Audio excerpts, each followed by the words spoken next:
Emma, autora Jane Austen, capítulo 1. Emma Woodhouse, bonita, inteligente e rica, com uma casa confortável e disposição alegre, parecia reunir algumas das maiores bênçãos da existência, e vivera quase 21 anos no mundo com muito pouco a lhe causar angústia ou irritação. Era a mais jovem das duas filhas do mais afetuoso e indulgente dos pais, e, devido ao casamento da irmã, tornara-se a senhora da casa desde muito jovem.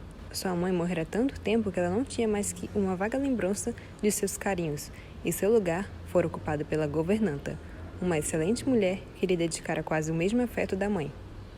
Senhorita Taylor passara 16 anos com a família de Sr. Woodhouse, mais como amiga do que como governanta, muito afeiçoada às duas filhas, mas particularmente a Emma. Entre as duas havia uma intimidade como a de irmãs. Mesmo antes de Senhorita Taylor deixar de manter o cargo nominal de governanta, a doçura de seu caráter quase a impedia de impor alguma disciplina. E depois que a sombra de autoridade já há muito se desfizera, elas viviam juntas como amigas muito afeiçoadas, com Emma fazendo só o que queria. Levava em alta consideração o julgamento de Senhorita Taylor, mas guiava-se apenas pelo seu próprio. Os verdadeiros males da situação de Emma eram, na verdade, o poder de ter as coisas feitas a seu modo e uma disposição para pensar um pouco bem demais de si mesma. Estas eram desvantagens que ameaçavam limitar seus muitos divertimentos. O perigo, entretanto, passava tão despercebido no momento que elas não o consideravam, de modo algum, como um infortúnio para a jovem. A tristeza chegou, uma tristeza suave, mas não na forma de uma desagradável conscientização. Senhorita Taylor casou-se. A perda de Senhorita Taylor foi a primeira tristeza de sua existência. Foi no dia do casamento dessa amiga querida que Emma primeiro pensou, com pesar, na continuidade da vida. Após a cerimônia, quando os convidados já haviam se retirado, ela e o pai foram deixados para que jantassem sozinhos, sem a perspectiva da chegada de uma terceira pessoa para alegrar uma noite tão longa. Seu pai preparou-se para dormir após o jantar, como sempre, e ela então se sentou e começou a pensar no que perdera. O evento prometia toda a felicidade para sua amiga. Sr. Weston era um homem de caráter excepcional, fortuna razoável, idade adequada e maneiras agradáveis. E ela sentia certa satisfação em considerar com que abnegação e generosa amizade ela mesma havia desejado e promovido a união. Mas o dia seguinte foi de duro trabalho para Emma. Sentiria a falta de Senhorita Taylor todas as horas de todos os dias. Lembrou-se de sua bondade no passado, a bondade e a afeição de 16 anos, como a havia ensinado e brincado com ela desde os seus 5 anos, como havia devotado todos os seus sentidos em entretê-la e diverti-la na saúde, e como velaram por ela durante as várias doenças na infância. Tinha um grande débito de gratidão, mas os últimos 7 anos era ainda uma preciosa e eterna recordação, dado o grau de intimidade e a perfeita confiança que se seguiram ao casamento de sua irmã Isabela, quando ficaram as duas sozinhas. Tinha sido uma amiga e companheira como poucos possuíam, inteligente, bem informada, prestativa, gentil, conhecendo tudo sobre a família, interessada em todas as suas preocupações e especialmente interessada por ela, por cada uma de suas alegrias, por qualquer coisa que lhe dissesse respeito. Era alguém com quem podia falar de qualquer pensamento que tivesse e que lhe dedicava uma afeição tão profunda que jamais poderia terminar. Como ela suportaria a mudança? Era verdade que sua amiga passaria a viver a apenas 800 metros dali, mas Emma tinha consciência de que havia uma grande diferença entre uma senhora Weston a apenas 800 metros dali e uma senhorita Taylor dentro da casa. E com todas as suas vantagens naturais e domésticas, estava agora em grande risco de sofrer de solidão intelectual. Amava eternamente o pai, mas ele não podia ser considerado um companheiro.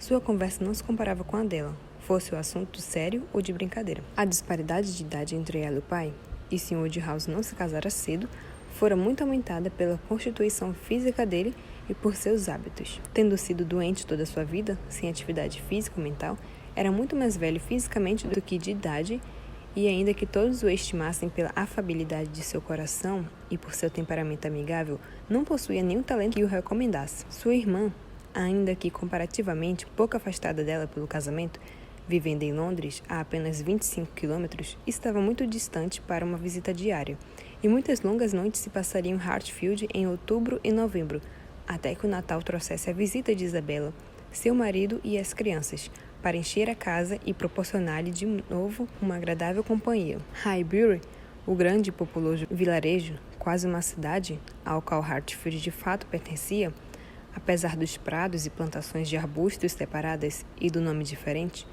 não lhe proporcionava companhia de seu próprio nível. Os Woodhouses eram a família mais importante da região.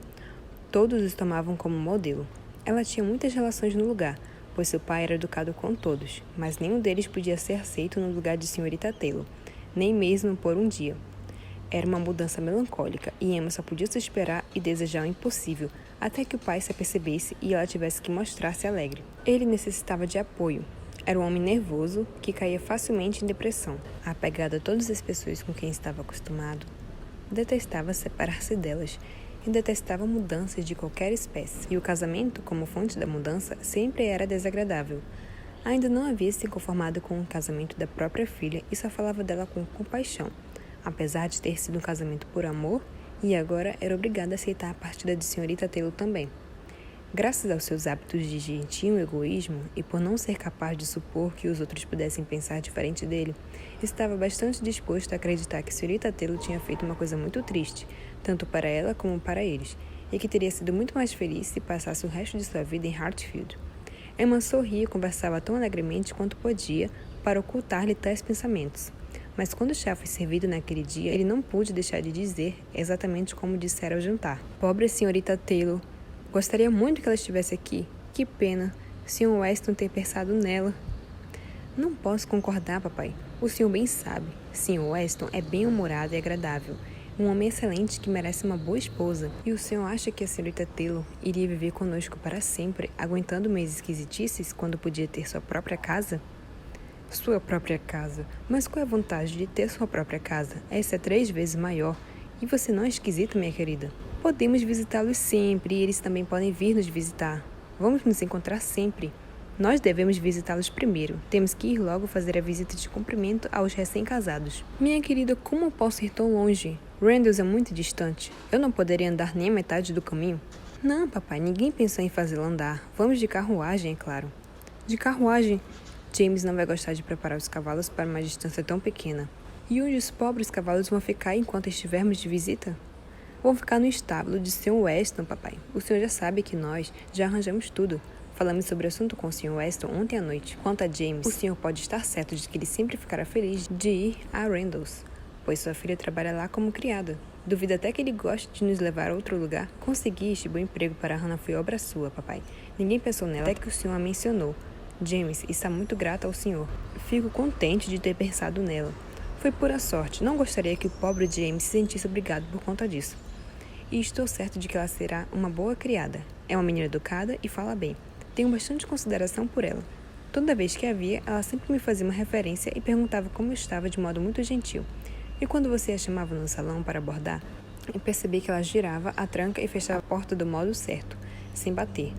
Tenho certeza que será uma excelente criada e é um grande conforto para a senhorita Taylor ter uma pessoa conhecida junto dela. Sempre que James for ver a filha, você sabe, senhorita Taylor terá notícias nossas. Ele poderá contar-lhe como estamos indo. Emma não poupou esforços para manter este feliz fluxo de ideias e, com a ajuda do jogo de gamão, esperava manter o pai em tolerável disposição durante a noite, sem outros pesares além do seu.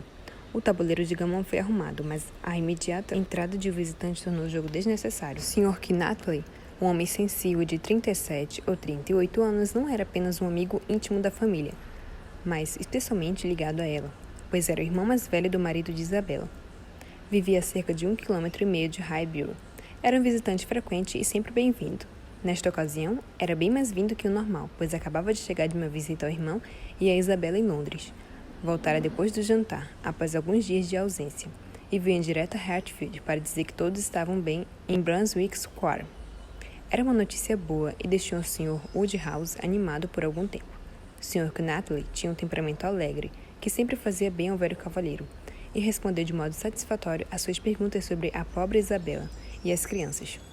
Após as notícias, Sr. Woodhouse observou, agradecido: "É muita bondade sua, Sr. Knatley, sair a uma hora tão tardia para nos visitar.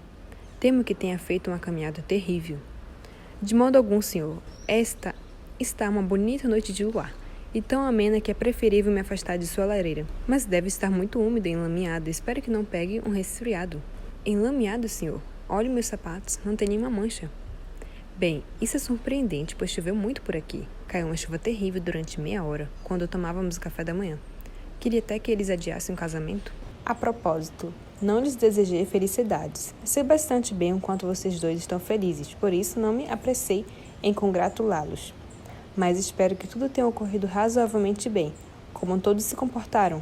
Quem chorou mais? Ah, pobre senhorita Taylor, isso é muito triste. Pobre senhor e senhorita Woodhouse. Talvez, mas não posso dizer pobre senhorita Taylor. Tenho grande estima pelo senhor e por Emma, mas quando é uma questão de dependência ou independência, de qualquer forma, é melhor ter apenas uma pessoa para agradar do que duas. Especialmente quando uma delas é uma criatura caprichosa e impertinente, disse Emma brincando. Isso é o que o senhor quis dizer, eu sei. E o que certamente diria se meu pai não estivesse aqui.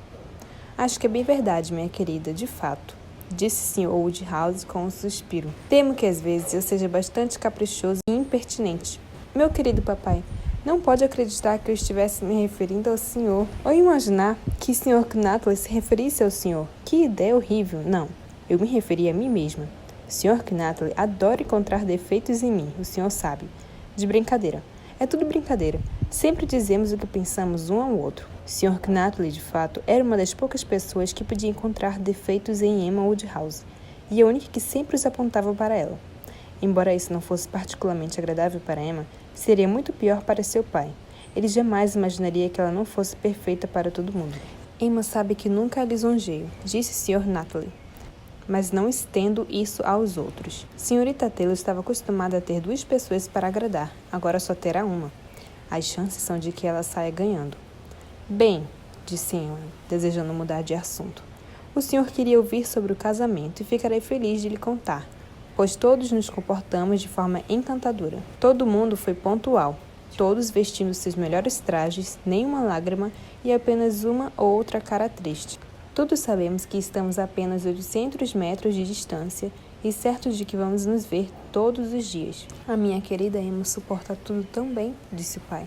Mas saiba, Sr. Knatley, que ela está de fato muito pesarosa de perder a pobre senhorita Taylor e tenho certeza que vai sentir a falta dela mais do que imagina. Emma virou o rosto, dividido entre lágrimas e sorrisos. É impossível que Emma não sinta falta de tal companheira, disse o Sr. Knatley. Não gostaríamos tanto dela como gostamos se isso fosse possível, senhor. Mas ela sabe quanto o casamento é vantajoso para a senhorita Taylor. Sabe que é perfeitamente aceitável que, a esta altura da vida, a senhorita Taylor tenha sua própria casa e o quanto é importante a garantia de uma vida confortável com o marido. Portanto, só pode se permitir sentir alegria por ela e não tristeza. Todos os amigos de senhorita Taylor devem estar felizes de vê-la tão bem casada. E o senhor esqueceu de outro motivo de alegria para mim, disse Emma. E muito importante. Eu mesma planejei o casamento. Comecei a planejá-lo, o senhor sabe, há 4 anos. E consegui que essa união acontecesse, provando que eu estava certa, quando todos diziam que o Sr. Weston jamais casaria de novo. Me consola de qualquer coisa. O Sr. Knatley sacudiu a cabeça. Seu pai replicou afetuosamente. Bem, minha querida, eu gostaria que não fizesse mais casamentos nem prognósticos, pois tudo o que você diz sempre acaba por acontecer. Por favor, não faça mais casamento algum. Prometo não fazer nenhum para mim mesma, papai, mas devo fazer para os outros, de verdade. É a coisa mais divertida do mundo, e depois deste sucesso, então. Todos diziam que o Sr. Weston nunca mais casaria. Ah, não. Estava viúva há tanto tempo e parecia perfeitamente bem sem uma esposa, sempre ocupado com seus negócios na cidade, ou aqui entre seus amigos, sempre bem esquito em todos os lugares, sempre alegre. O Sr. Weston não precisaria passar mais uma noite sequer sozinho se não gostasse disso. Ah, não. O Sr. Weston com certeza jamais voltaria a se casar. Alguns falavam que ele tinha feito uma promessa à esposa em seu leito de morte. Outros diziam que o filho e o cunhado não permitiam. Todos os tipos de solenes bobagens foram ditas sobre o assunto, mas não acreditei em nenhuma delas. Tomei minha decisão sobre o assunto há 4 anos, desde o dia em que a senhorita Taylor e eu o encontramos em Broadway Lane. E como começasse a chuviscar, ele galantemente correu a buscar 2 sobrinhos para nós em Farm Mitchell. Comecei a planejar o casamento deles naquele momento. E como fui abençoada com o sucesso, papai. O senhor não pode querer que eu deixe de arranjar casamentos. Não entendo o que você quer dizer com sucesso, disse o Sr. Knatley. Sucesso supõe esforço. Seu tempo seria apropriado e delicadamente usado se você estivesse se esforçado durante 4 anos para realizar este casamento. Um digno emprego para a mente de uma jovem. Mas se fazer o casamento no seu entender, como imagino, significa apenas planejá-lo, ou dizer para si mesma em um dia em que não tivesse nada mais para se ocupar. Acho que seria muito bom para a senhorita Taylor se o Sr. Weston se casasse com ela. E depois repetir isso sempre para si mesma, porque fala em sucesso. Qual o seu mérito? De que se orgulha? Você teve um palpite feliz, e isso é tudo que pode ser dito. E o senhor nunca sentiu o prazer e o triunfo de ter tido um palpite feliz? Tenho pena do senhor. Pensei que fosse mais esperto, pois confiar num palpite feliz não é apenas sorte. Tem sempre algum talento envolvido. E quanto à pobre palavra sucesso com a qual o implicou? Não sei se estou inteiramente errada em reivindicá-lo. O senhor pintou duas lindas situações, mas pense que há uma terceira. Algo entre o fazer nada e o fazer tudo. Se não tivesse promovido as visitas de Sr. Weston à nossa casa, se não tivesse lhe dado alguns pequenos encorajamentos e contornado alguns obstáculos, poderia não ter acontecido nada, afinal de contas. Penso que conhece Hartfield o suficiente para compreender isso. Um homem sincero e honesto como Weston e uma mulher equilibrada e sem afetações, como a senhorita Taylor, podem, seguramente, conduzir os próprios assuntos sozinhos. É provável que você tenha feito mais mal a si mesma do que bem a eles com sua interferência. Emma nunca pensa em si mesma quando pode fazer o bem a outros, replicou o Sr. Woodhouse, entendendo apenas a conversa. Mas, minha querida, por favor, não faça mais casamentos. São coisas tolas e destrói o círculo familiar de modo cruel. Só mais um, papai. Para o Sr. Welton. Pobre Sr. Welton. O senhor gosta dele, papai. Deve encontrar uma esposa para ele. Não há ninguém em Highbury que o mereça.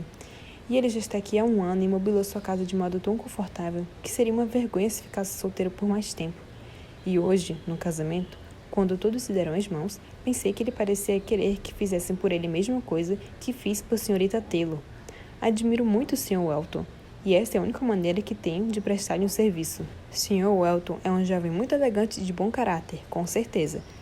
Tenho grande estima por ele, mas se deseja mostrar-se atenciosa, minha querida, convide-o para jantar conosco um dia desses. Será muito melhor.